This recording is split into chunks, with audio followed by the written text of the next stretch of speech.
है ना, एयरटेल की सर्विस है मेरी नहीं। सर बात बताऊं, टेक्निकल एस्पेक्ट तो ऑनलाइन क्लासेस में चलते रहेंगे। ये टेक्निकल गैप्स थोड़े बहुत होते रहेंगे। अपना माइक का म्यूट करो, सब लोग अपना माइक म्यूट मोड में ले आओ। ओके, तो जस्ट हम डिस्कस कर रहे थे कि these are the equation of kinematics, और इसको अप्लाई करने के लिए we use the concept of axis of preference. और एक्सिस ऑफ प्रेफरेंस के दो स्टेटमेंट होते हैं। Parameter taken along the axis of preference is taken as positive and opposite to it is taken as negative, and opposite to it is taken as negative, है ना। तो ये पहला statement होता है कि कोई भी पैरामीटर जो कि एक्सिस ऑफ प्रेफरेंस के अलोंग लोगे उसको हम क्या लेंगे पॉजिटिव, और जो एक्सिस ऑफ प्रेफरेंस के अपोजिट होगा वो क्या होगा, उसके आपको नेगेटिव होगा।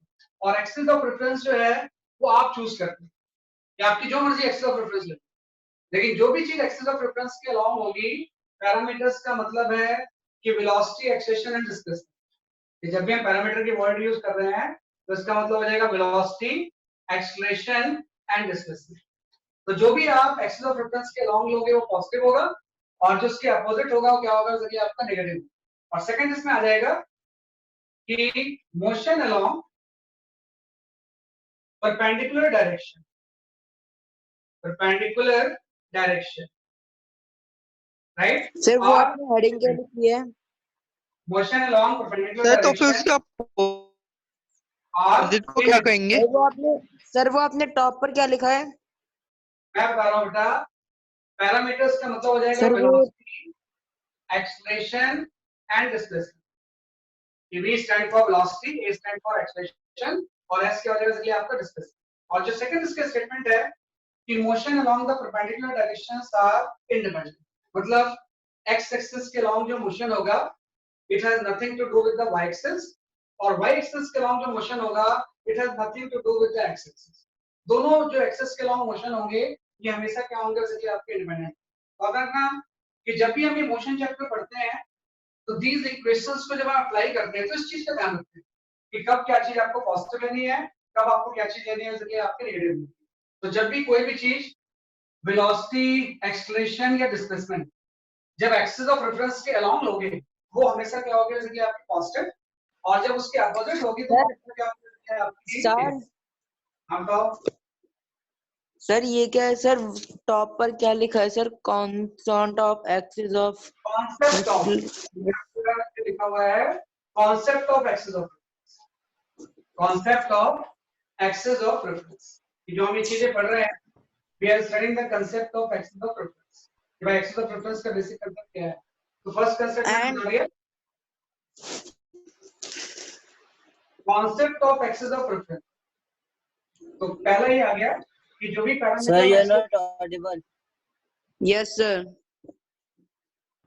Your screen is also not clear. Yes, sir. थोड़ा देर करोगे, टाइम लगाओगे, you'll get to know। थोड़ा सा कंसंट्रेट करो और यूज करो। सर आपकी आवाज बिल्कुल नहीं आ रही है। वो फिर नेट की वजह से होगा बेटा। तो थोड़ा सा सर सेकंड वाले में लास्ट वर्ड क्या लिखा है? Independent. Motion along perpendicular directions are, That word. Motion along perpendicular direction are independent. ये दो परपेंडिकुलर डायरेक्शन के अलोंग जो मोशन होता है वो मोशन क्या होगा, उसके आपका इंडिपेंडेंट, राइट। मतलब जो भी यहाँ पे होता है that is the related to the speed of the net, है ना। तो उसमें मेरा बहुत ज्यादा कोई थोड़ा सा और And sir, what are those three symbols mean? मैं बता रहा हूँ सब चीज मैं एक्सप्लेन करूंगा। पहले तो अभी लिख लो कि these are the equation of kinetics, और जब हम इस kinetics के इक्वेशंस को अप्लाई करेंगे तो we use the concept of axis of reference। This is known as a Sir, what is written after axis of reference is taken as? अभी बता रहा हूँ बेटा, मतलब आप आगे की चीजें पूछ लो पहले से। Let me come to the conclusion। मैंने ये चीजें बताई नहीं आपको, मैंने तो जस्ट लिखा है। तो थोड़े से पेशेंस होके आप सुनो, है ना। अब आपकी थोड़ी सी डिफरेंट टाइप की क्लास स्टार्ट है, तो थोड़ी देर सुनोगे तो उसका आंसर आ जाएगा, हाँ? हमेशा एकदम से नहीं कि अब ये चीज क्या है, ये क्या है। थोड़ी देर आप पेशेंस के साथ सुनोगे तो ये सब चीजों का आंसर आपको खुद से मिल जाएगा, हाँ? जैसे मैंने बोला था भाई, इसमें एक ही चीज मैं करा दूं कि मैंने बोला कि जब भी एक्सटेंशन कांस्टेंट होगा तो we use this equation of kinetics, और इस इक्वेशन ऑफ काइनेटिक्स को जब हम अप्लाई करेंगे तो we use the concept of axes of reflex. और concept of axes of reflex ये होता है कि जो भी पैरामीटर हम एक्सेस ऑफ रिफ्लेक्स के अलोंग लेते हैं that is taken as positive, and जो अपोजिट Excuse me, लेते हैं sir. वो आपका नेगेटिव। जो परपेंडिकुलर डायरेक्शन के अलोंग आपस में क्या होता है कि आपके इंडिपेंडेंट। तो उसको मैं एक्सप्लेन करता हूँ क्या होगा। Excuse me, जब sir. भी आप कोई मोशन डिफाइन करोगे तो वी Sir? यूज कि जब भी आप कोई मोशन डिसाइड करोगे Sir? तो वी चूज सम एक्सेस। यहाँ पे हमने Sir? चूज किया, हाँ बोलो बेटा। Sir? हाँ सर आपने v इक्वल्स टू 80 के ऊपर क्या लिखा था?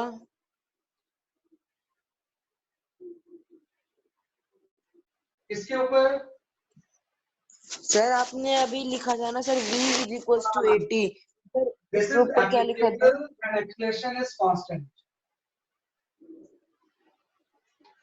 Applicable and acceleration is constant. क्या फर्क? तो यहाँ पे हम इस सब चीज को जब यूज करेंगे तो जैसे मैंने बोला ये कोई एक्सेस है, this is x axis, this is Y axis. Sir, you are not audible. तो इसी को हम बोलते हैं एक्सेस ऑफ रेफरेंस। जो एक्सेस ऑफ रेफरेंस होती है, बेटा माइक म्यूट So करो। please अगर explain again. किसी का माइक अगर अनम्यूट होगा Yes, sir, please. तो मैं उसको म्यूट नहीं होगा तो मैं उसको मीटिंग से बाहर कर दूंगा। जो भी चीज है माइक म्यूट करके उसको आप तभी अनम्यूट करना जब आपको कुछ पूछना हो। यहाँ पे आ गया। तो जैसे मैंने बोला कि जब भी आप किसी मोशन को डिफाइन करोगे तो यहाँ पे इस तरह से एक्सेस बनाओ। This is my positive x axis और ये आपका है वाई एक्सिस। इसी तरह के जब हम एक्सेस बनाते हैं एक्स एंड वाई तो we call it as the axis of reference. इसी को हम क्या बोलते हैं, इसलिए आपका एक्सिस ऑफ रेफरेंस है। कि जब भी हम किसी मोशन को डिफाइन करेंगे तो हम इसका कोई एक्सेस बनाएंगे। तो जैसे मैंने बोला कि यहाँ पे कोई पार्टिकल है, this is some a particle and a particle की वेलोसिटी राइटवर्ड है, right, and acceleration is also right है। वेलोसिटी भी राइटवर्ड है एज वेल एज एक्सेलरेशन भी क्या है कि आपका राइटवर्ड। वापस बात आप देखो कि this is your axis of reference और पहला स्टेटमेंट मैंने आपसे ये बोला है कि जो भी पैरामीटर हम एक्सिस ऑफ रेफरेंस के अलोंग लेंगे उसको हम कह लेंगे पॉजिटिव और जो अपोजिट होगा वो क्या होगा, जैसे आपका नेगेटिव होगा। तो इफ आई आस्क इस केस में what is the sign of velocity and acceleration, आपको पता है कि v is along the X axis means a वाले केस में v will be positive, right, और a is also along the axis तो a वाले केस में एक्सेलरेशन भी क्या होगा, पॉजिटिव। तो this is the concept of axis of reference कि कोई भी पैरामीटर वेलोसिटी, एक्सेलरेशन या डिस्प्लेसमेंट जब वो एक्सिस के अलोंग होता है तो उसको हम क्या बोलते हैं, पॉजिटिव। तो इस केस में v भी पॉजिटिव है, a भी पॉजिटिव, और जब v और a का साइन सेम होता है then speed of the body increases. उस केस में बॉडी की स्पीड क्या होती है, स्पीड इंक्रीजेस है कि बॉडी की स्पीड क्या होगी, इंक्रीजेस होगी। इसी को हम बोलते हैं बॉडी एक्सेलरेट होगी। This case is simple known as a acceleration है ना, कि जब भी v और a का साइन सेम होगा तो v धीरे धीरे बढ़ता जाए और जब v बढ़ता है तो उसी केस का क्या होता है कि आपका एक्सेलरेशन। सेम वे अगर कोई यहाँ पे b पार्टिकल है, there is another particle that is known as a b particle, इसकी वेलोसिटी राइटवर्ड है और इसका एक्सेलरेशन लेफ्टवर्ड Sir, है ना, velocity can you rightward. repeat? I was having network. Internet. बोलो बेटा। सर पैरामीटर में सर कौन कौन सी चीजें आती है? Velocity, acceleration, displacement. पैरामीटर जो होती है वो होती है वेलोसिटी, एक्सेलरेशन एंड डिस्प्लेसमेंट।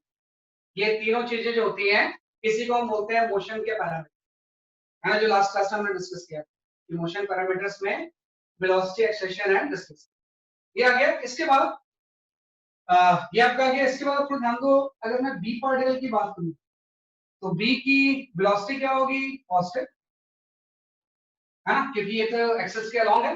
फिर what about the acceleration? Acceleration positive होगा या नेगेटिव होगा? नेगेटिव। नेगेटिव। नेगेटिव। क्यों इसलिए नेगेटिव होगा? क्योंकि ये एक्सिस ऑफ रेफरेंस के अपोजिट, तो we will say acceleration is negative, है ना। तो हमेशा ध्यान रखना कि जो वेलोसिटी, एक्सेलरेशन एंड डिस्प्लेसमेंट होता है, जब इसका हम साइन की बात करेंगे तो उसी के कांसेप्ट को जिस चीज से हम शो करते हैं उसको हम बोलते हैं एक्सिस ऑफ रेफरेंस। कोई भी चीज एक्सिस के अलोंग अगर है तो will take it as a positive, और जब अपोजिट होगी तो क्या होगा? इसलिए आपका नेगेटिव। और आपको क्या है कि अगर v पॉजिटिव और एक्सेलरेशन नेगेटिव है, तो दोनों अपोजिट है, तो इस केस में पार्टिकल की स्पीड डिक्रीज, इस केस में पार्टिकल की स्पीड क्या होगी? Decrease, speed decreases. और जब स्पीड डिक्रीजेस होगा तो इसी कंसेप्ट को हम बोलेंगे बॉडी एक्सेलरेट नहीं बल्कि रिटार्ड हो रही है, this is known as a retardation. तो हमेशा ध्यान रखना कि जो साइन हम यूज करेंगे पॉजिटिव नेगेटिव, इसका एक्सेलरेशन रिटार्डेशन से कोई मतलब नहीं। कोई भी चीज एक्सिस के अलोंग होगी वो पॉजिटिव होगी, और अपोजिट होगी वो क्या होगी? इसलिए आपकी नेगेटिव।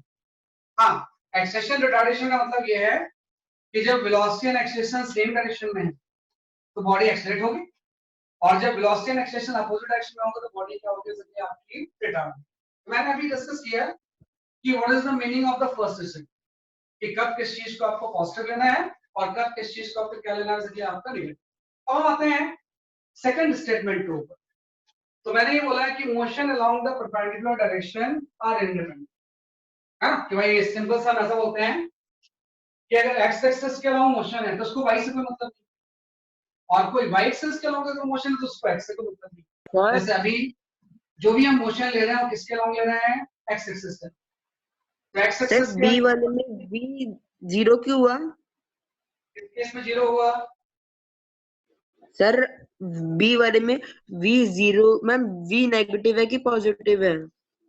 देखो v एक्स एक्सिस के अलोंग है तो पॉजिटिव होगा, V पॉजिटिव है।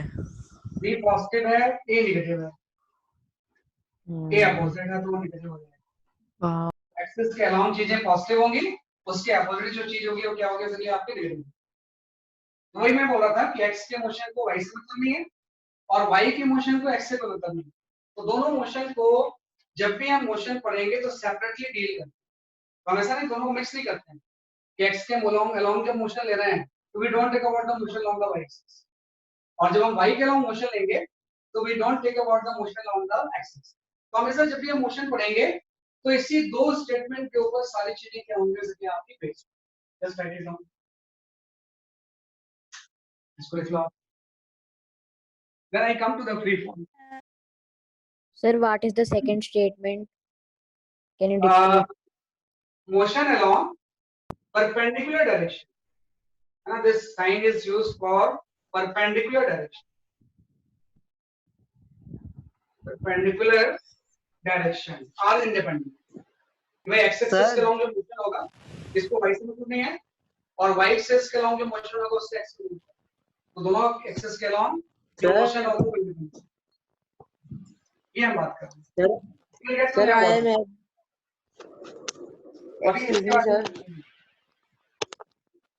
Excuse me sir. हाँ बोलो बेटा। Sir I am having a doubt of last class. अभी हम पढ़ रहे हैं, मैं आपको लास्ट क्लास के डाउट्स के बारे में पूछूंगा, उस टाइम बता रहा हूँ। डोंट इंटरप्ट, बीच बीच में इंटरप्ट मत करो, है ना। आप समझते हो ना, आप इंडिविजुअली बैठे हुए हो, फिर पूरी क्लास चल रही है, तो मैं आपसे पूछूंगा भाई आपके जो डाउट्स हैं उसके दो तरीके होते हैं, या तो मुझे आप व्हाट्सएप कर देना, या मैं लास्ट क्लास जब खत्म होने वाली होगी मैंने लास्ट कि किसी कोई डाउट है तो बताओ, है ना। अभी जो फ्लो चल रहा है उस फ्लो को चलने, अदरवाइज हम 1.5 आवर में कुछ भी गेम नहीं कर पाएंगे। एक रूल्स होते हैं क्लास के, इस लेवल ये हमने किया। जस्ट मैंने बोला this is the concept of axis of reference, right. इसके हम आते हैं जो आज का मेन टॉपिक है, सबने लिख लिया ये? ओके, आज का जो मेन टॉपिक मैंने यहाँ पे लिखा है मोशन अंडर ग्रेविटी। ये जो आपको मेन चीज आज पढ़नी है that is the motion under gravity. Under gravity, है ना, इसी को हम बोलते हैं फ्री फॉल। फ्री फॉल, है ना, कि मोशन अंडर ग्रेविटी या we call it as a free fall, right. तो अगर अपना मोशन अंडर द ग्रेविटी या फ्री फॉल का मतलब ये है, जैसे जब तक ये पेन मेरे हाथ में है तब तक इसके मोशन को मैं गाइड कर रहा हूँ, कि जिस जैसे मर्जी हम इसको मूव कर सकते हैं। जैसे मेरे हाथ से पेन से कांटेक्ट हट गया तो इसके मोशन को सिर्फ ग्रेविटी गाइड, तो इसी चीज को हम बोलते हैं मोशन अंडर द ग्रेविटी। तो जब भी कोई चीज वैक्यूम में, हम एयर फ्रिक्शन को भी क्या करते हैं इसलिए आपका है, तो जब भी कोई चीज एयर में इस तरह से ऊपर नीचे करनी है, तो जब वो एयर में होती है तो we call it the state of free. जब भी कोई चीज बिना किसी कांटेक्ट के सिंपल आपकी मूव करती है ग्रेविटी के अंडर में से, तो we call it as motion under the gravity या फ्री फॉल।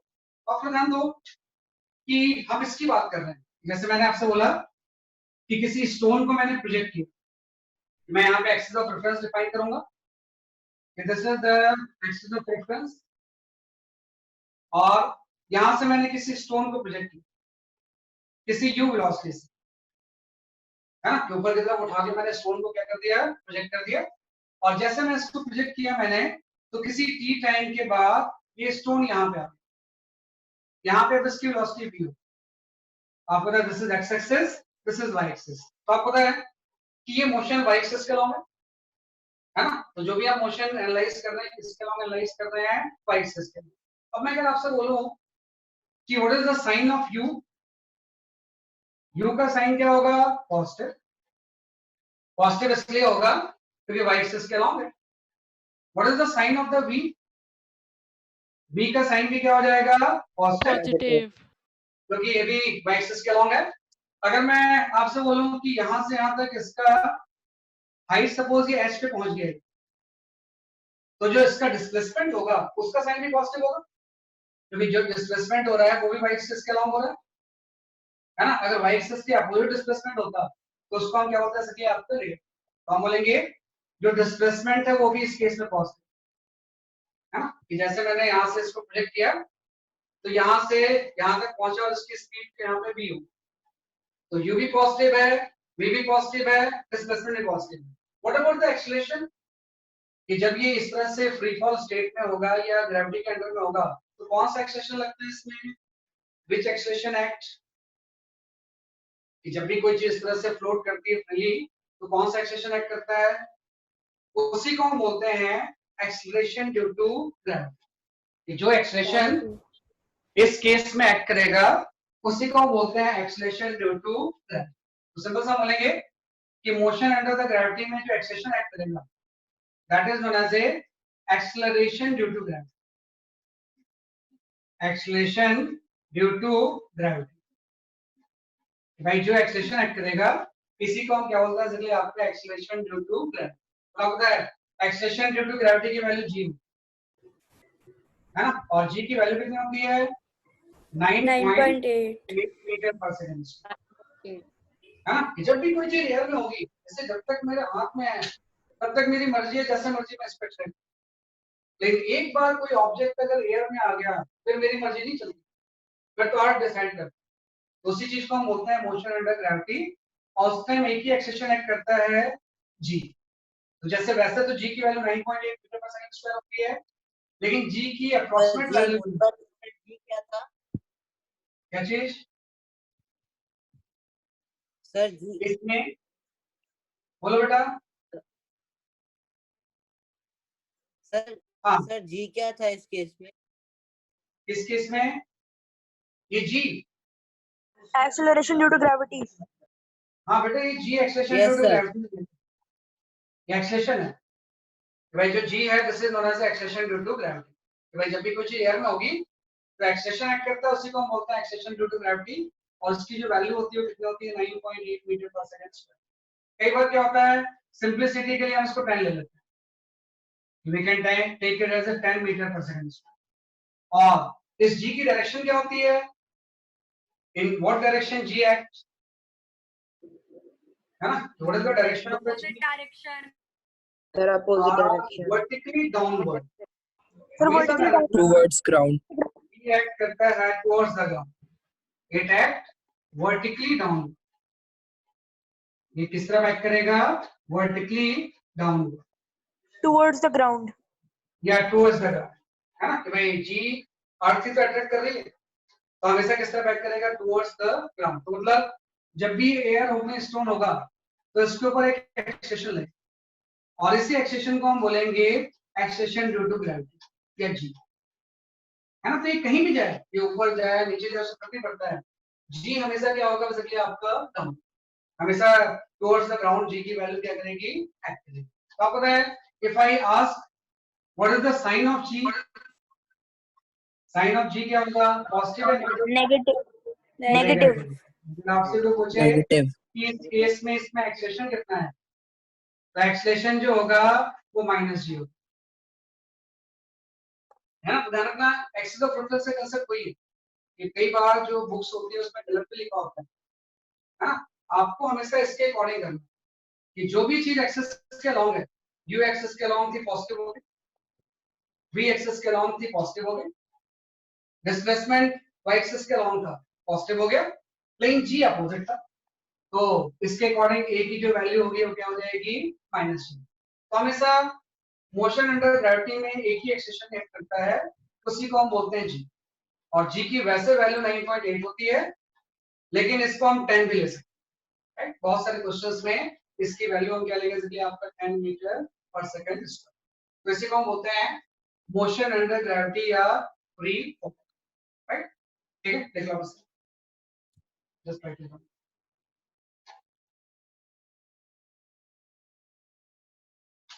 सब कुछ आएगी, बस लेट द फ्लो कंटिन्यू, उसके बाद मैं आपको चांस दूंगा, you will ask the your doubts, आप अपने डाउट्स पूछ सकते हैं, है ना? लेकिन एकदम एक एक मिनट में नहीं।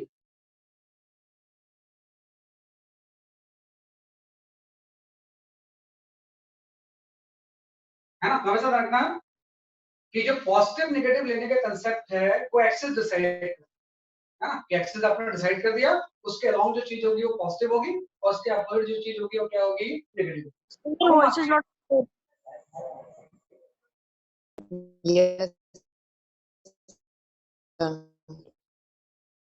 हाँ, कि भाई जो भी चीज एक्सिस के अलोंग होगी वो पॉजिटिव होगी, और जो अपोजिट होगी वो क्या होगी? बेसिकली आपकी नेगेटिव होगी, राइट? तो ये जस्ट हमने इसमें क्या किया? डिसाइड। इसके बाद हम आते हैं, जब मोशन अंडर ग्रेविटी होती है तो उसकी कुछ बेसिक प्रॉपर्टीज होती है। तो प्रॉपर्टीज नंबर 1 है ना, कि मुझे निकालना होता है इस केस में, आप एकदम ध्यान देना, बड़ा इंपॉर्टेंट चीज है कि यहाँ पे कोई ग्राउंड है, ग्राउंड से आपने किसी स्टोन को प्रोजेक्ट किया, यू से, you is the initial speed, और इसको प्रोजेक्ट किया, और ये ऊपर जाते गई, जब ये मैक्सिमम हाइट पे पहुंच जाएगी तो मोमेंटली रेस्ट पे आएगी, v इक्वल टू 0। भाई मोशन ऐसे तो होगा कि आपने यू से प्रोजेक्ट किया, जब ये मैक्सिमम हाइट पे होगी तो मोमेंटली इसकी v क्या हो जाएगी? 0 हो जाएगी, और उसके बाद फिर से ये ग्रेविटी की वजह से वापस आएगी, है ना? और जहां से आपने प्रोजेक्ट किया था वहीं पे आ गया, लाइक दैट। कि पूरा का पूरा जो स्टोन का मोशन होगा, किसी स्टोन को अगर हम ऊपर थ्रो करें तो पहले ये ऊपर जाएगा, हाईएस्ट पॉइंट पे मोमेंटली रेस्ट पे आएगा, और उसके बाद ग्रेविटी की वजह से क्या होगा? जैसे कि आपका नीचे का कौन सा होता है, ये जो इसकी हाइट होगी इसी को हम बोलेंगे मैक्सिमम हाइट है, एच मैक्स, है ना? कि भाई ये कुछ मैक्सिमम हाइट क्या करेगी? जैसे कि आपकी अटेन करेगी, और आपने t इक्वल टू 0 पे प्रोजेक्ट किया था, है ना? और किसी t टाइम में यहाँ पे पहुंच गए, तो सबसे पहले आपको इस केस में निकालना होता है कि what is the time of accent, time of accent, कि भाई इसको मैक्सिमम हाइट तक जाने में कितना टाइम लगेगा। मोशन अंडर ग्रेविटी में सबसे पहले मुझे निकालना होता है कि अगर हम इसको यू से प्रोजेक्ट कर रहे हैं तो इसको मैक्सिमम हाइट तक जाने में कितना टाइम लगेगा। तो मैं जस्ट इसको निकालने के लिए क्या करूंगा? I will use v equal to u plus a, हाँ, मुझे टाइम निकाला तो मैं क्या यूज करूंगा? जैसे कि आपका v equal to u plus a, तो आपको पता है आपने प्रोजेक्ट किया, किसी t टाइम में यहाँ पे पहुंच गए, तो t टाइम में इसकी v 0 हो गई ना, तो v 0 पुट कर दो, u पॉजिटिव है, what about the a, a की वैल्यू नेगेटिव हो जाएगी, क्योंकि जब भी ये एयर में होगा इस पे g डाउनवर्ड है और वो आपके एक्सिस के क्या होगा, अपोजिट। तो यहाँ पे हो जाएगा u माइनस जी, है ना, कि आपको वो निकालना है कि किस टाइम के बाद इसकी वेलोसिटी क्या हो जाएगी, जैसे आपकी जीरो, है ना, किस टाइम के बाद इसकी वेलोसिटी क्या हो जाएगी, जैसे आपकी जीरो। तो यहाँ से टाइम ऑफ एसेंट आ जाए, ये जो टाइम ऑफ एसेंट होगा इसकी वैल्यू u बाई जीरो, है ना। तो ये पहला फॉर्मूला है कि जब भी किसी चीज को स्टोन को ऊपर हम थ्रो करेंगे तो according to the equation of kinematics कितने टाइम में ये मैक्सिमम हाइट पे पहुंचे, तो this is time is known as a time of ascent. ऐसे में इस केस में अगर ये निकालना चाहूं कि what is the maximum height attend, अगर मैं ये निकालना चाहूं कि what is the maximum height attend, है ना, कि अगर मुझे ये निकालना है कि मैक्सिमम हाइट इसने कितना अटेन्ड किया तो निकाल सकते हैं। आप ये इक्वेशन यूज कर लोगे, v square is equal to u square plus 2as, हाँ, आपको पता है मैक्सिमम हाइट पे v की वैल्यू क्या हो जाएगी, 0, इनिशियल वेलोसिटी u स्क्वायर था minus a 2g into h max आ जाएगा, हाँ भाई u तो u स्क्वायर हो गया, a की जगह माइनस g पुट कर दिया। तो यहां से दूसरा फॉर्मूला, ये जो मैक्सिमम हाइट ये अटेन करेगा h मैक्सिमम, इसकी वैल्यू आपकी आ जाएगी u स्क्वायर बाई, है ना। तो ये दोनों फॉर्मूले हैं, ये जब भी हम किसी स्टोन को ग्राउंड से ऊपर थ्रो करेंगे तो this is the time of ascent, और इतनी मैक्सिमम हाइट ये क्या करेगा, जैसे कि आपका अटेंड, इतनी मैक्सिमम हाइट के बाद मोमेंटली रेस्ट है और मोमेंट इसकी v क्या हो जाएगा, जैसे कि आपकी g।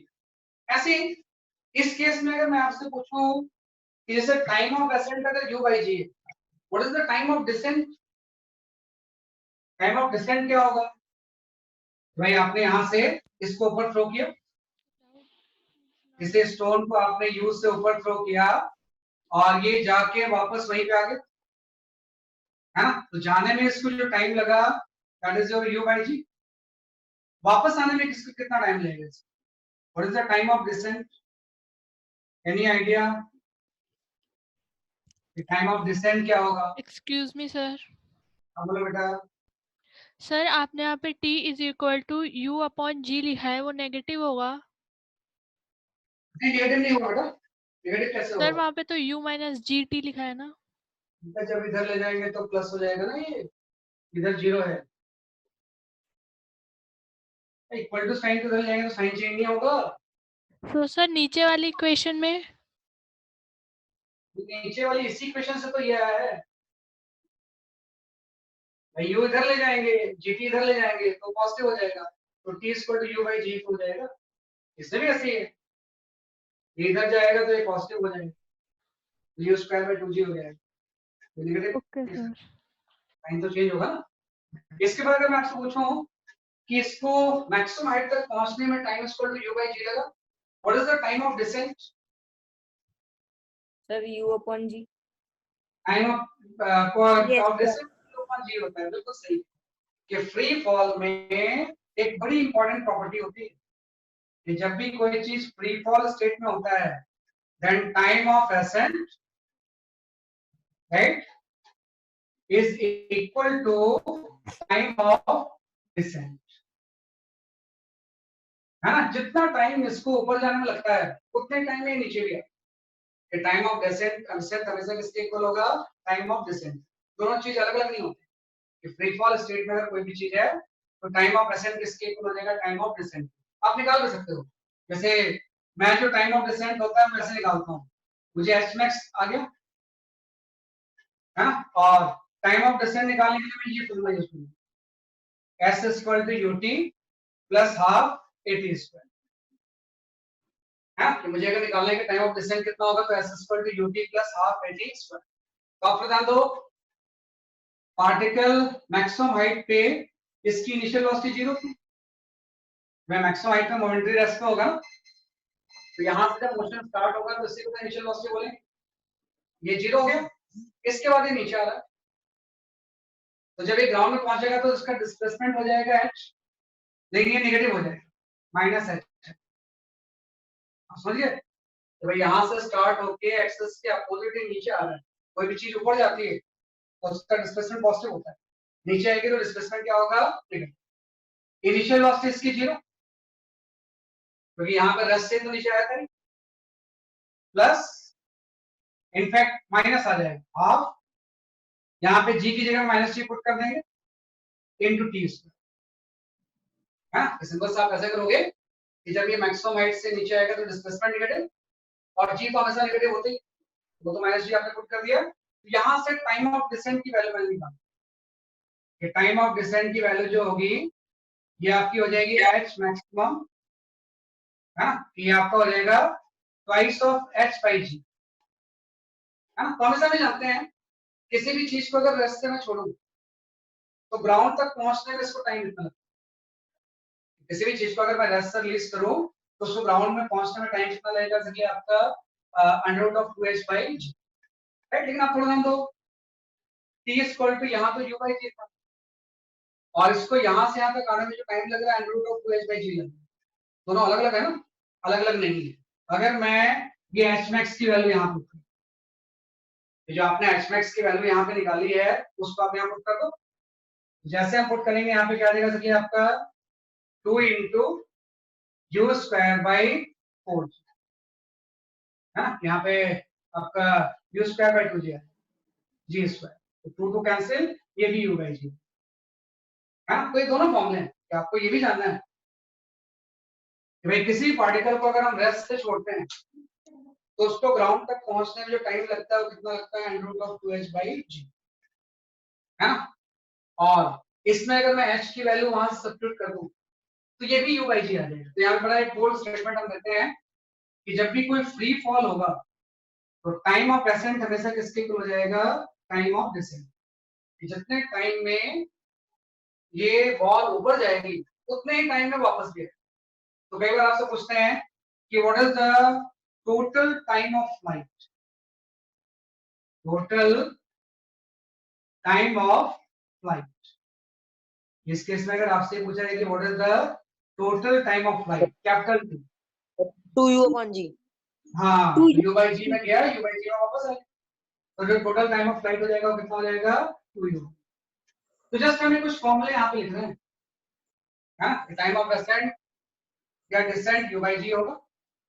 टाइम ऑफ डिसेंट को हम 2h by g भी लिख सकते हैं, भाई किसी भी चीज को मैंने रेस्ट से छोड़ा तो इतने टाइम में ग्राउंड को क्या करेगा, स्ट्राइक, और जो टोटल टाइम ऑफ फ्लाइट होगा इसकी वैल्यू क्या होगी, जैसे कि आपकी 2u by g। लेकिन आपको इसमें से एक भी फॉर्मूला नहीं आता, कोई बात नहीं, आप इक्वेशन यूज करो सीधा, भाई आप ये सारा इस इक्वेशन से तो निकाल रहे हो कि जब भी इक्वेशन ऑफ काइनेमेटिक्स को हम प्रॉपर साइन के साथ यूज करेंगे तो किसी स्पेशल फॉर्मूले को याद करने की जरूरत नहीं है ना। ये हम जानते हैं कि maximum height u square by 2g होती है, time of ascent u by g होता है, total time of flight 2u by g होता है। लेकिन अगर कुछ फॉर्मूला नहीं भी पता है तो आप simple equation of kinematics use करते हैं, या इक्वेशन हम क्या यूज करते हैं, मोशन यूज करते हैं, राइट। तो इसका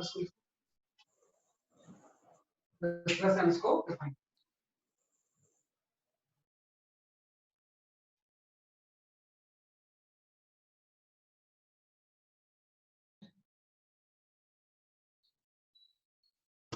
Second voice is not coming।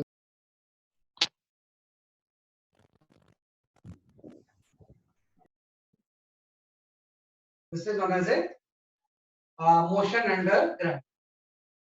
This is simply known as a motion under gravity. इसके बाद एक और बड़ा इंपॉर्टेंट चीज होता है कि time taken to reach a height h, हाँ, मोशन अंडर ग्रेविटी में time taken to reach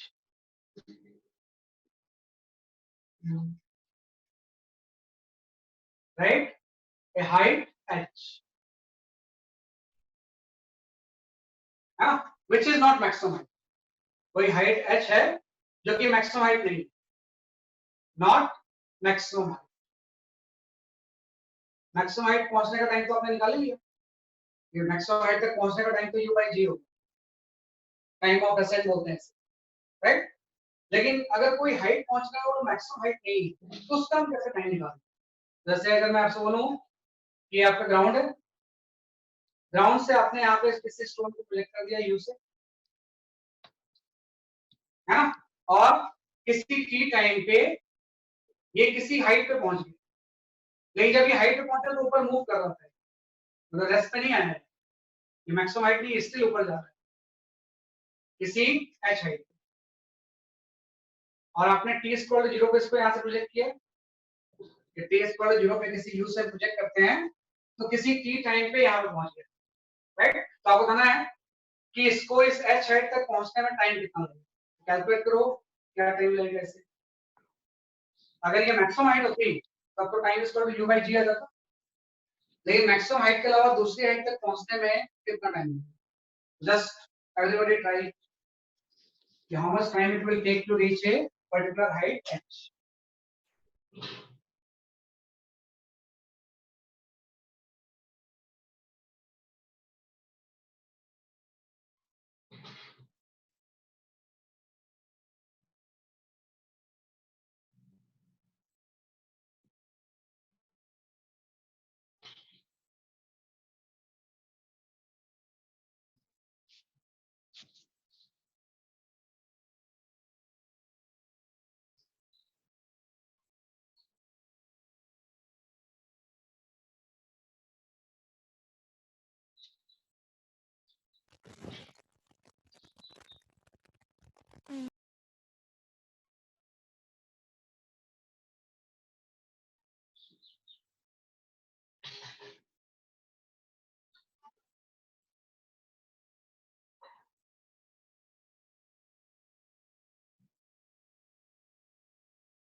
Time taken to reach a particular height h which is not maximum height, maximum height नहीं है।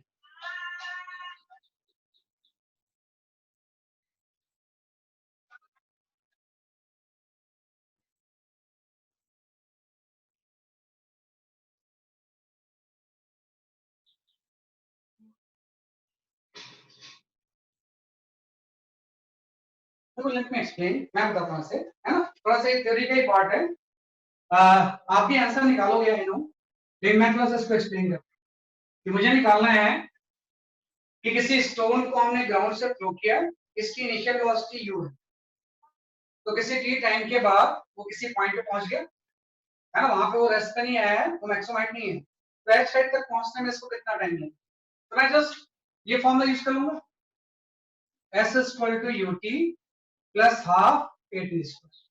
अब एकदम ध्यान से करना इसे, क्योंकि इससे बहुत इंपॉर्टेंट एक कंफ्यूजन है, s equal to ut plus half at square, तो s तो इसका h हो गया, तो वर्टिकल डिस्प्लेसमेंट h हो गया, जिसका मुझे टाइम निकालना है, इनिशियल वेलोसिटी u हो गई, टाइम t लगा, है ना, आपको पता है प्लस हाफ, आपको पता है कि जब भी ये एयर में होगा, कोई भी चीज एयर में आई जैसे, तो इसके ऊपर एक g डाउनवर्ड है जो कि एक्सेलेरेशन होता है, और इसी को हम बोलते हैं एक्सेलेरेशन ड्यू टू ग्रेविटी। आप पता रखना यहाँ पे जो एक्सेलेरेशन होगा इसको हम नेगेटिव पुट करेंगे, ये आपका हो जाएगा माइनस जी इंटू टी स्क्वायर, हाँ ये तो हो गया, डिस्प्लेसमेंट h हो गया, इनिशियल वेलोसिटी u थी, एक्सेलेरेशन आपने एक्सिस ऑफ रेफरेंस के कांसेप्ट से माइनस कर, तो आप देखो यहाँ से टाइम की क्वाड्रेटिक इक्वेशन आ जाएगी, यहाँ से क्या आ जाएगी, टाइम की क्वाड्रेटिक इक्वेशन, हम यहाँ पे लिख देंगे कि जो जी टी स्क्वायर होगा माइनस 2ut हो जाए, इसे भाई जी टी स्क्वायर इधर ले गए मैं से, ut को इधर ले गए प्लस 2h स्क्वायर रूट 0, हाँ, अगर मुझे ये निकालना है कि कितना टाइम लगेगा, तो ये टाइम की क्या होगी, क्वाड्रेटिक इक्वेशन, हाँ, और सर क्वाड्रेटिक टू इक्वेशन कैसे सर solve माइनस करेंगे? 2ut और सर 2h क्यों हुआ? सर कुछ भी सुनाई नहीं दे रहा। बेटा इसमें हम क्या करेंगे, एलसीएम ले लेंगे, इस 2 को यहाँ सर मल्टीप्लाई कुछ कर भी देंगे ठीक से सुनाई नहीं दे रहा। s equal to ut plus half at square, है ना, और यहाँ पे हम एलसीएम ले लेंगे, जैसे हम एलसीएम लेंगे तो 2 यहाँ मल्टीप्लाई हो जाएगा, यहाँ पे हो जाएगा 2 into h equal to 2 ut minus gt square. समझ गए? थोड़ा सा रिशफल कर रहे हैं। अब इस पूरे चीज को एलएचएस साइड पे लेंगे, जैसे हम ले जाएंगे तो आपको याद आएगा ना, gt square minus 2 ut plus 2h equal to क्या हो जाएगा जी। तो यहां से एक टाइम की क्वाड्रेटिक इक्वेशन है, यहां से क्या गया जरिए आपका क्वाड्रेटिक इक्वेशन ऑफ टाइम। तो क्वाड्रेटिक इक्वेशन कैसे सॉल्व करते हैं आपको बताइए। क्वाड्रेटिक इक्वेशन सॉल्व करने के लिए अगर मुझे टाइम निकालना है ना, क्वाड्रेटिक इक्वेशन सॉल्व कर देंगे, minus b plus minus b square minus 4ac है ना बाई 2। अगर टी स्क्वायर की वैल्यू टी की क्वाड्रेटिक इक्वेशन है तो इसको सॉल्व करने के लिए हम इसको यूज करेंगे। यहां से टाइम की वैल्यू आ जाएगी, टाइम की वैल्यू आ जाएगी 2u प्लस माइनस वो ऑन नहीं रखती पूरे time. 2u square minus 8gh by 2g। Plus minus बेटा माइक म्यूट करो। क्या कर लास्ट समझ में नहीं आया Sir, not able to understand. अमन आपकी वॉइस ब्रेक हो रही है। आपकी क्या बताता हूँ मैं, देखो क्या है कि मुझे ये निकालना है कि कितने टाइम में ये एच हाइट तक पहुंच जाए, हाँ कितने टाइम में ये एच हाइट तक क्या होगा जब ये आपका पहुंचेगा। क्वाड्रेटिक इक्वेशन आप जानते हो क्या? You guys know quadratic equation? Yes, sir. हाँ फिर तो आना चाहिए। नो अच्छा सर। नहीं जानते हैं, नहीं नो जानते सर। हैं? No sir. अच्छा नहीं जानते हैं, कोई बात नहीं, नहीं जानते हैं तो मैं बता दूंगा कि what is known as a quadratic equation.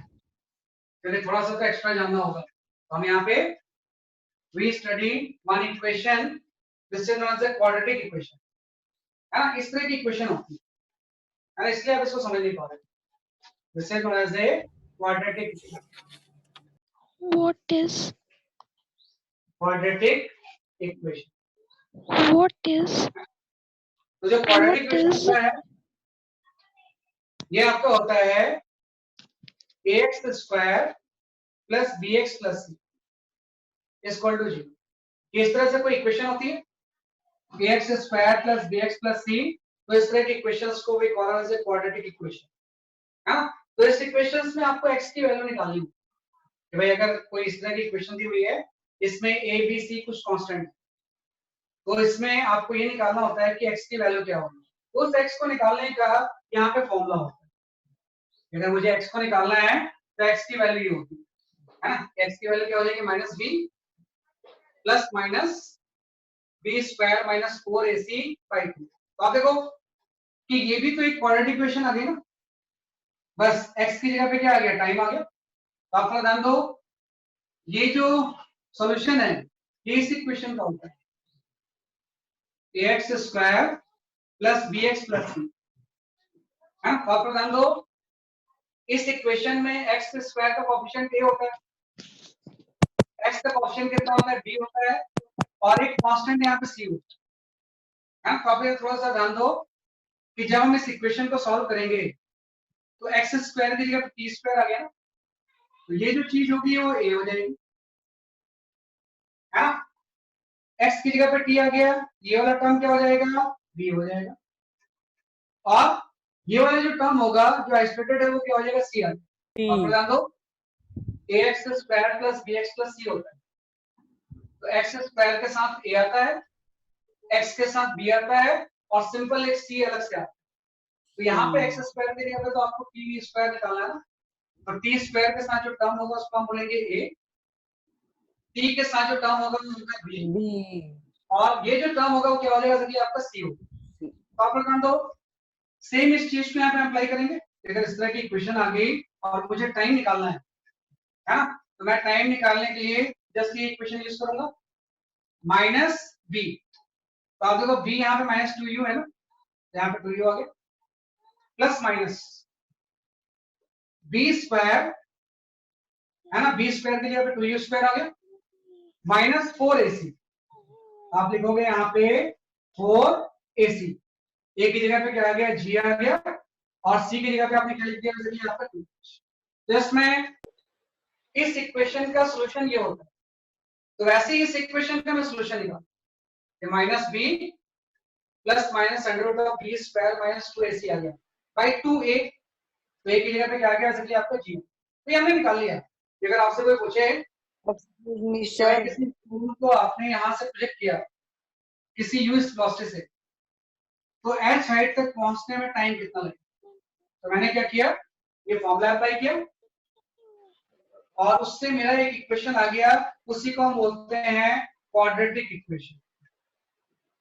Quadratic equation. और इस क्वाड्रेटिक इक्वेशन का सॉल्यूशन जो होता है वो इस तरह निकालते हैं। तो यहाँ से टाइम की वैल्यू आ गई, यहाँ से आ गया जैसे आप इसमें आपको क्या है 2 बाहर निकाल सकते हैं ना। तो अल्टीमेटली जो टाइम की वैल्यू आ जाएगी वो आपकी आ जाएगी u plus minus under root of u square minus 2gh by g। तो ये बहुत इंपॉर्टेंट चीज है। हाँ बताओ बेटा। सर आप सेकंड लास्ट इक्वेशन रिपीट कर दोगे? कौन सा ये वाला इक्वेशन? आप देखो बेटा ये Yes, जब sir. इक्वेशन होती है तो उसका सॉल्यूशन ये होता है ना, तो एक्स स्क्वायर के साथ जो भी चीज होती है उसको हम a बोलते हैं, एक्स के साथ जो भी चीज होती है उसको b बोलते हैं, और जो एक्सेलरेट टर्म होता है वो क्या होता है जैसे आपका c होता है। वैसे ही ये आपकी जो इक्वेशन आ गई, तो x की जगह पे यहाँ पे t square t and some constant. तो आपको पता है t स्क्वायर के साथ जो टर्म होगा वो a हो जाएगा, t के साथ जो टर्म होगा इसको हम क्या बोलेंगे कि आपका b, और ये टर्म c हो जाएगा। तो मैं ये फॉर्मूला यूज कर रहा हूँ माइनस b, b की जगह पे माइनस 2u आ गया लिख दिया मैंने, प्लस माइनस b स्क्वायर ये वाला टर्म का square minus 4a into c by 2a। a की जगह पे क्या आ गया जैसे आपका g आ गया। तो जब भी इस तरह से कोई इक्वेशंस आ जाए और आपको निकालना है इसमें टाइम की वैल्यू कितनी होगी, तो जस्ट हम ये फॉर्मूला यूज करेंगे। ये मैथ में आप पढ़ोगे, हो सकता है कुछ देर बाद आएगा ये मैथ्स में फॉर्मूला एक बार अल्टीमेटली यहां से टाइम की वैल्यू आ गई और इस पूरे से 2 को कॉमन ले सर लो। बोर्ड पे, सर बोर्ड, हाँ बोलो बेटा। सर बोर्ड पे क्लियर नहीं दिख रहा सर, एक बार आपको क्लियर दिख रहा है? Yes, sir. हाँ Yes, वो sir. भी क्या कर रहे हैं। तो टाइम की वैल्यू आपकी क्या है, u plus minus u square minus 2h by क्या आ गया g आ गया। यहां से आपने कैलकुलेट कर लिया कि इस चीज को किसी h हाइट तक पहुंचने में जो टाइम लगेगा, इस टाइम की वैल्यू जो होगी वो हो जाएगी u plus minus under root of u square minus 2gh by g। अब एक चीज आ गई कि what is the meaning of this plus and minus. क्या कोई बता सकता है इस प्लस माइनस का यहाँ पे क्या मतलब होगा? वैल्यू होगी।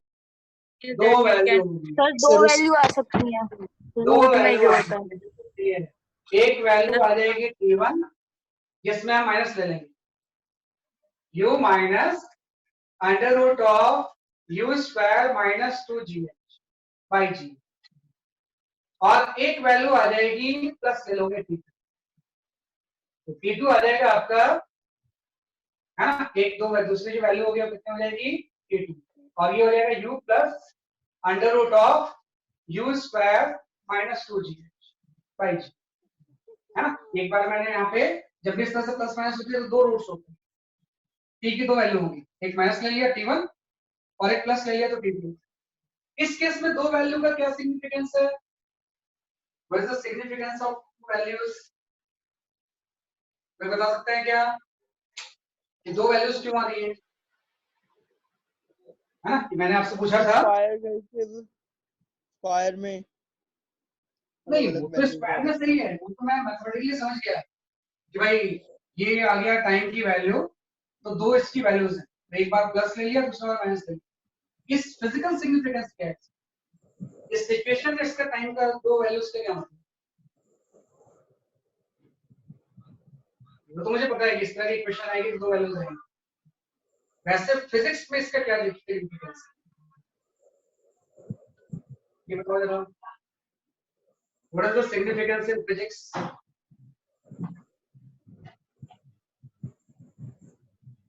भाई सिचुएशन में इन दो वैल्यूज का क्या मतलब है, ये दो वैल्यूज टाइम की क्यों आई? मैं तो आपसे पूछा था कि यहां से आपने प्रोजेक्ट किया तो कितने टाइम के बाद ये एच आई तक पहुंचेगा, कितने टाइम के बाद it will reach H I. वो आपने बिल्कुल सही बोला कि भाई दो रूट्स होंगे तो T1 आएगा T2 आएगा, और ये थोड़ी सी आपने एक नई चीज सीखी कि जब भी इस तरह की इक्वेशन होती है तो उसको हम बोलते हैं क्वाड्रेटिक इक्वेशन, इसका सॉल्यूशन ये होता है। तो इसका सिमिलर अगर ये कोई चीज है तो इसका सॉल्यूशन ये होता है। कोई बता सकता है क्या कि इस सिचुएशन में इसका क्या मतलब है दो वैल्यूज का?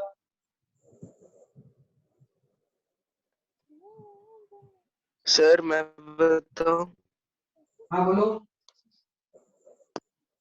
सर इसका मतलब कि एक एक वैल्यू होगा जब वो ग्राउंड टू एच मैक्स जा रहा होगा, और फिर एक होगा जब वो एच मैक्स से ग्राउंड पर आ रहा होगा। हाँ मैं बताता हूँ, पहले आप सब लोग इसको प्रॉपर्ली लिखो, मैंने एक्सप्लेन इसको प्रॉपर्ली आप लिखो,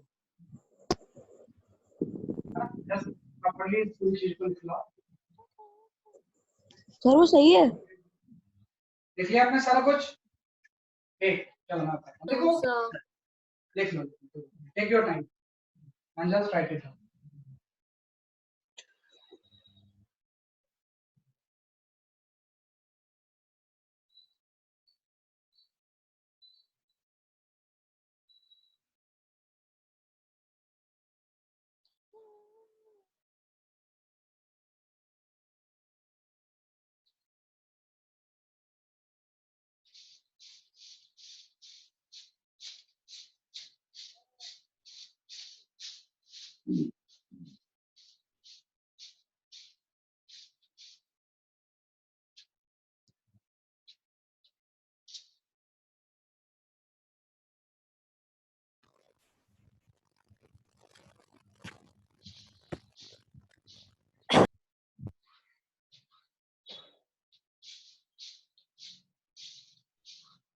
ठीक है, क्या मतलब दो वैल्यूज अब तो ध्यान रखना।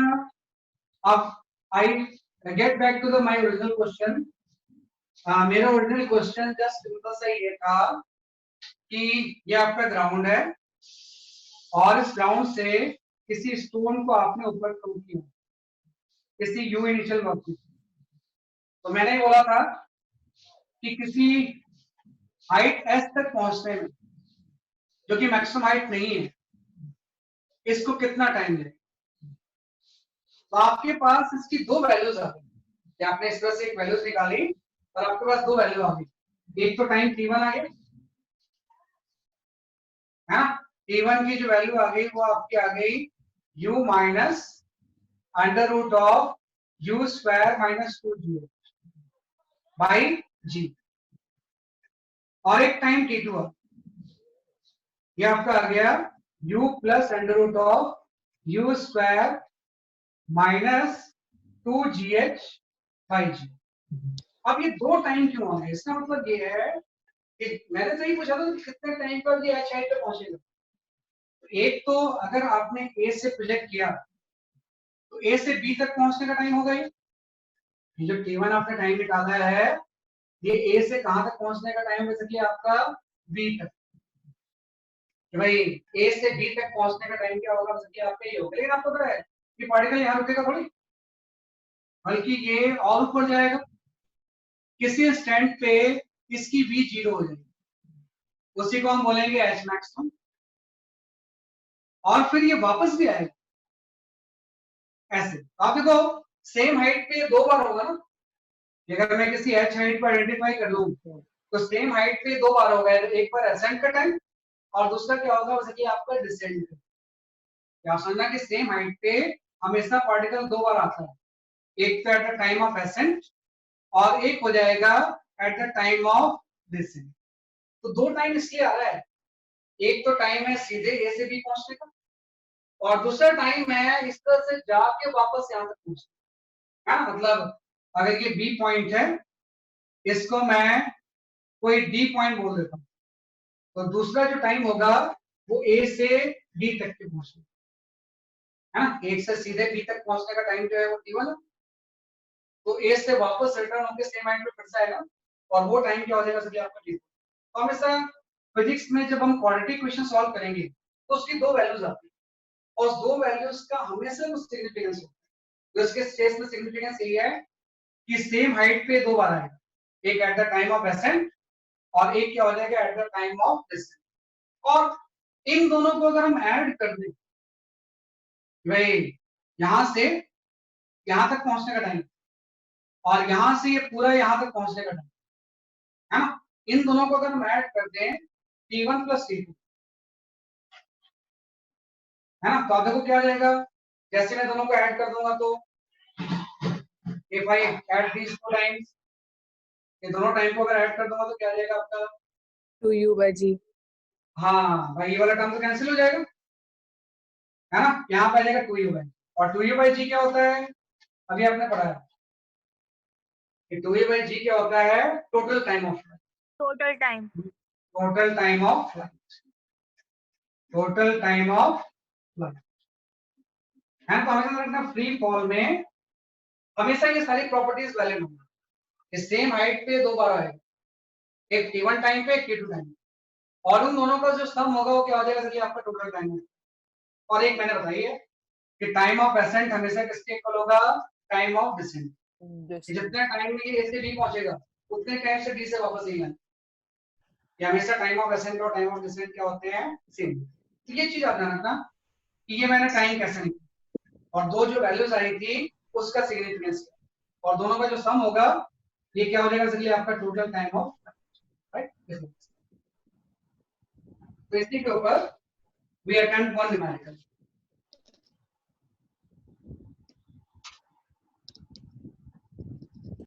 इसके ऊपर हम एक न्यूमेरिकल सॉल्व करेंगे।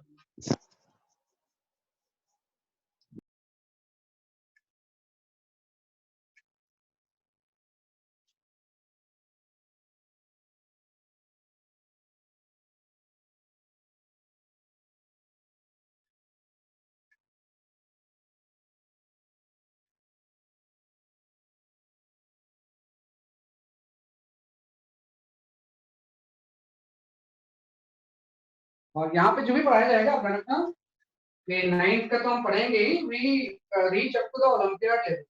आपको एनटीएससी वगैरह सबकी तैयारी होगी यहाँ पे है ना। आपने कोई यहाँ पे टाइम पास करने के लिए ज्वाइन थोड़ी किया है, ये तो स्कूल के टीचर से ही पढ़ लेते हैं, 9th क्लास से पढ़ना होता तो यहाँ पे अच्छा खासा लेवल पे चीजें चली है ना। और आप खुद से थोड़ी सी मेहनत करोगे ना आपको सब चीजें आ जाएंगी। ऐसा नहीं कि वो नहीं आएंगी, थोड़ा सा समझने में मुश्किल होगी।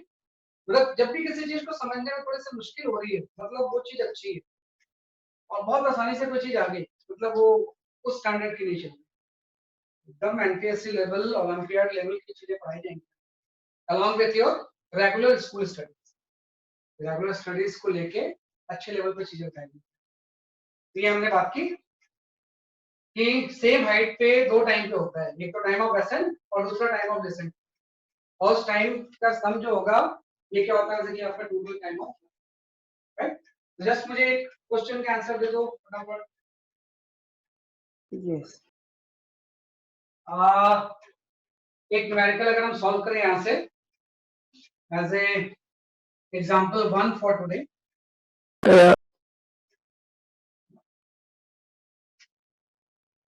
एग्जांपल 2, एग्जांपल 1 को हमने पहले ही को मान लेते हैं। यहाँ से we have projected one stone with initial speed 10 meter per second है ना and take g is equal to है ना 10 metre per second square. u को आपने 10 से थ्रो किया ये ऊपर जाएगा है ना। तो आपसे पूछा जाता है कि फाइंड आउट 3 क्वेश्चंस इसमें आपसे पूछेंगे इस सिचुएशन में आपसे। इस पूरे सिचुएशंस में we have been asked the 3 questions. First, what is the total time of flight?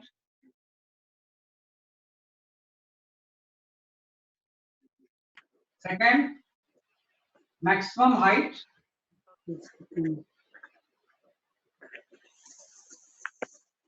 And third, time it will take to reach 1 meter. To reach height of 1.8 meter. What is the total time of flight? What is the maximum height? And time it will take to reach height of 1.8 meter. Total time of flight is 2 seconds. 2 seconds. Total time of flight is 2 seconds. सही है. Total time of flight अभी आपने पढ़ा 2u/g होता है ना, तो 2 second आ गए. Sir, What is the maximum then height? sir, 5 meters. 5 meter. 5 meter. Maximum height is the u square by 2g. So this is the 5 meter. Time it will take to reach height of 1.8 meter. Okay, maximum height 5 meter है ना? 1.8 is less than 5 meter.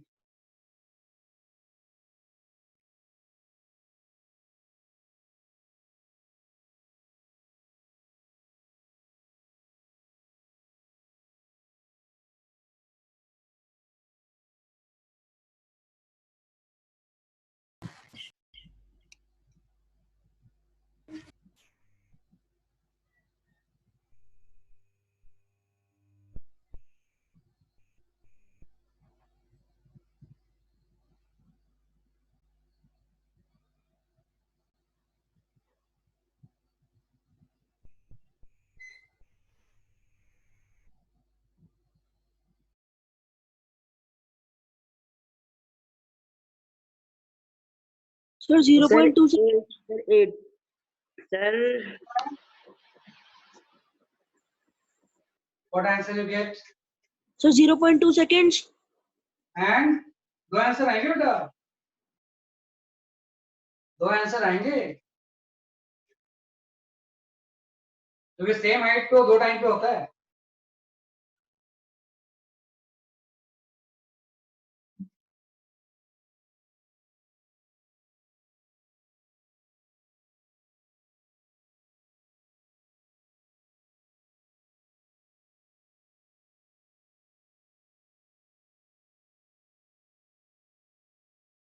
Sir एक 1.8 seconds होगा. हाँ, एक 0.2 second and एक 1.8 second. मैं ही तो पूछ रहा हूँ कि आपने प्लेट किया मैक्सिमम हाइट पे जाके तो इसकी भी 0 हो गई, तो दैट हाइट इज 5 मीटर. ये आपने निकाल लिया. लेकिन आपसे ये थोड़ी पूछा गया था कि मैक्सिमम हाइट पे कितने टाइम पे पहुंचेगा. ये पूछा था क्या था कि 1.8 मीटर में इससे ऊपर जब जा रहा होगा तो इसको टाइम कितना लगेगा. हाँ, तो या तो बेसिक से कर लो या सीधे फॉर्मूला यूज कर लो. बेसिक इक्वेशन से भी हो जाएगा. आपको कोई स्पेशल फॉर्मूला नहीं भी पता है तो इक्वेशन यूज करके हम कर सकते हैं. लेकिन क्योंकि मुझे फॉर्मूला पता है, भाई मैंने पढ़ा है कि t1 की वैल्यू क्या होती है, that is the u minus under root of u square minus 2g by g. And t2 की वैल्यू क्या होती है, u plus under root of u square minus 2g by g. हाँ, तो इस पे वैल्यूज आप पुट कर दो सारी, you'll get the answer. हाँ, इसमें सारी वैल्यूज पुट करेंगे आपका आंसर आ जाएगा मेरे ख्याल से. ये जो t1 आएगा ये 0.2 सेकंड आएगा एंड ये t2 आएगा वो 1.8 सेकंड. एंड दो टाइम क्यों आ गया इसका, what is the meaning of this two times. ये क्या होगा, जैसे आप इसको यहां से प्लेट करोगे 0.2 सेकंड के बाद यहां पर आएगा. हाँ, सीधे 0.2 सेकंड के बाद यहां पहुंच गया. लेकिन आपको तो एक बार ही पलट के भी तो आएगा, है ना, कि फिर से यहाँ पे आएगा डिसेंड के टाइम. तो इस जर्नी में टाइम लग जाएगा 0.2 सेकंड और इस पूरी जर्नी में टाइम कितना लग जाएगा 1.8 seconds. 1.8 second. कम क्या होगा if I add these two times तो जैसे मैं दोनों को ऐड कर दूंगा तो क्या आ जाएगा Second, whereas second is the time of descent. Total time of तो दोनों को सम करेंगे ये क्या आ जाएगा इसलिए आपका टोटल टाइम ऑफ है ना इनफैक्ट ये होता है कि अगर इसको A से D तक जाने में 0.2 सेकंड लगा वापस C से D तक आने में भी 0.2 second time of ascent is equal to the time of descent. AB is equal to the TC 0.2 और A से इस यहां तक जाने में पूरा है ना time of A to C तक जाने में इसको 1.8 सेकंड होता है इस पूरी जर्नी का टाइम अगर 1.8 सेकंड है और ये टाइम अगर 0.2 सेकंड है तो टोटल टाइम ऑफ फ्लाइट कितना लगेगा इसलिए आपको पूछ ये जस्ट आपको इस तरह से क्या करना है एनालाइज ये आपको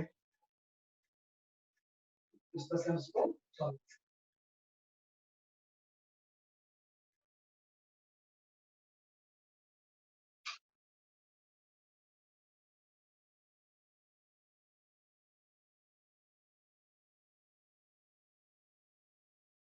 ठीक है क्या तो इस तरह से और भी करेंगे क्वेश्चंस हम अभी फ्री फॉल अभी एक और क्लास भी चलेगी मोशन अंडर ग्रेविटी अभी आज खत्म नहीं हुआ है we take one more class to cover the motion under gravity उसमें और हायर लेवल के क्वेश्चंस भी अब आपके क्या डाउट्स हैं मुझे बता दो ये कुछ लोग डाउट्स पूछ रहे थे many doubts you have regarding today lecture and last class lecture मेरे व्हाट्सएप Sir, हाँ बोलो sir, I am having a doubt of sir last class. Sir, can you re-explain sir the derivation of sir the equation Sn is equals to u plus 1 by 2 a2n minus 1. अच्छा मैं बताता हूँ देखो क्या था कि लास्ट क्लास में we have studied one equation सब लोग जान भी जाएंगे हो सकता है लास्ट क्लास किसी ने मिस्टेक की हो वो जान जाएगा इन्होंने बोला है कि what is the derivation of displacement in ns second displacement in ns second हाँ ns second में डिस्प्लेसमेंट की डेरिवेशन क्या होगी तो देखो ns second में डिस्प्लेसमेंट का मतलब होता है displacement from n minus 1 to n second n minus 1 से n सेकंड के केस में डिस्प्लेसमेंट होता है इसी को क्या होता है displacement in ns second means कोई पार्टिकल यहाँ पे है ना यहाँ से स्टार्ट होता है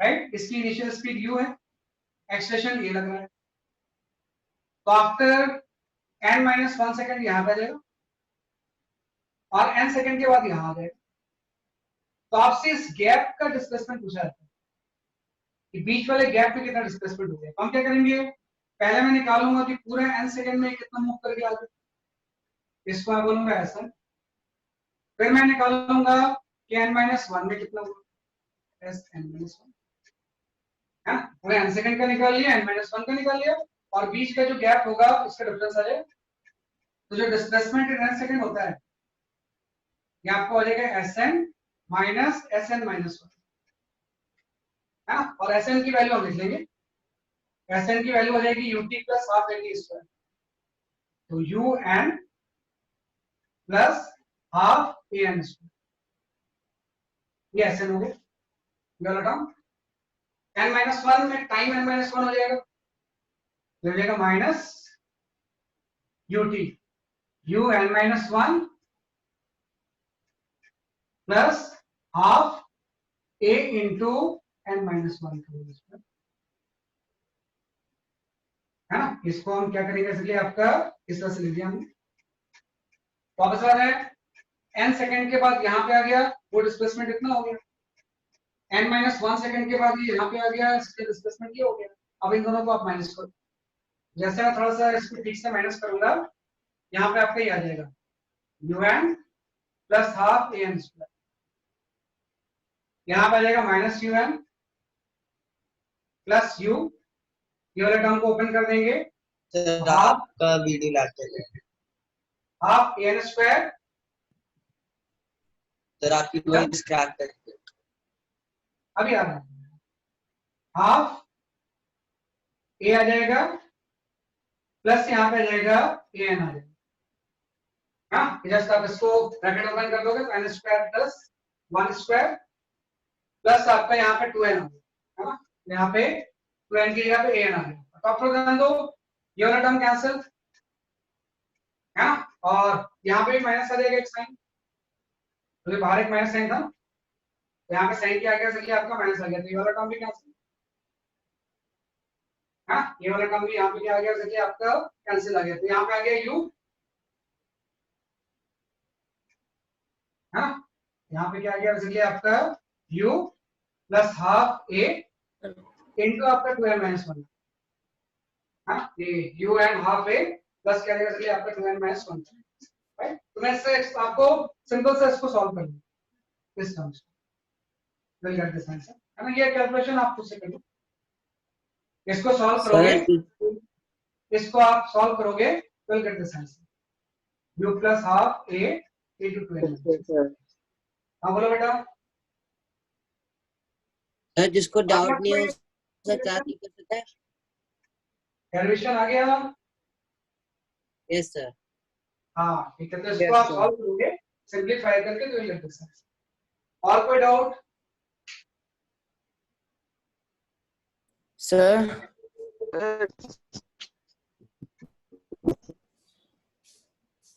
कोई नहीं, कोई भी अगर आपको और भी डाउट्स हैं तो आप व्हाट्सएप कर दो, कोई भी डाउट्स हैं तो इस नंबर पे आप व्हाट्सएप कर दो 88008981, इस नंबर पे आप व्हाट्सएप करोगे। लेकिन एक चीज ध्यान रखना है कि ऐसा नहीं, बच्चे क्या सोचते हैं ना कि मैंने अभी व्हाट्सएप किया एकदम तुरंत आंसर क्यों नहीं है, तो चूंकि हमारी और भी क्लास होती है ना, जैसे आपकी क्लास के तुरंत बाद I will have to take some other classes, तो कई बार मैं व्हाट्सएप रीड भी नहीं करता। आप कोई भी क्वेश्चंस हैं, कोई भी डाउट्स है, मुझे आप इस व्हाट्सएप कर दो, आपका जो आंसर मिलेगा वो 9:30 से 10 के बीच में मिलेगा, 9:30 to 10 PM के बीच में I will clarify your doubt. Okay, sir. That is all for today. इस सबको रिवाइज करके आना, नेक्स्ट क्लास में हम मोशन अंडर ग्रेविटी कंटिन्यू करेंगे, तो थोड़ा सा ये सारा लेक्चर आप रिवाइज करके आओगे और जो डाउट है उसको clarify, right. That is all for today. Thank you sir, have a nice day. Have a nice day, sir. Bye bye, Have a nice day, sir. बेटा।